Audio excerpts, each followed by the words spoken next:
High! তো আগের পার্টে তোমরা দেখেছো আমরা সবাই মিলে এখন যাচ্ছি ঠাকুরের অনুষ্ঠানে। তো চলো যাওয়া যাক। আমরা কিন্তু প্রায় পৌঁছে গেছি। এই যে দেখো এখানটাতে এরকম আলাদা করে আয়োজন করা হয়েছিল। আর এটা হচ্ছে মেন মন্দির।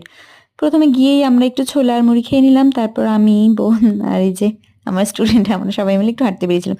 আর এই যেটা দেখছো এটা বলো তো তোমরা গেস করে এটা কি? আগেকার গ্রামে যাদের বাড়ি ছিল তাদের সবার বাড়িতে আশা করি এটা আছে। কারণ আমার নিজের বাড়িতেই ছিল। তোমরা কিন্তু কমেন্টস করে আমাকে অবশ্যই জানিও। তারপর দেখো এখানে কত লোক হয়েছে। আমরা ওখানে বসে গান শুনছিলাম আর ভাই বোন নাচ করছিল। বোন না সরি ভাই আর ভাগ্নি। তারপর অনেক অপেক্ষার পর যেটার জন্য সারাদিন অপেক্ষা করেছিলাম সেটা হচ্ছে ব্যান্ডের গান। এটা শুনে তো ভীষণ আনন্দ হচ্ছিল। দেখো সবাই এখানে নাচছিল, আমরাও এখানে একটু নাচ টাচ করে তারপর ফাইনালি একটু চা খেয়ে বাড়ি চলে আসলাম।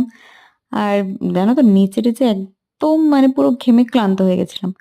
তো আর কি, চলো বাড়ি যাওয়া যাক। ভিডিওটা আজকে এই পর্যন্তই। টাটা।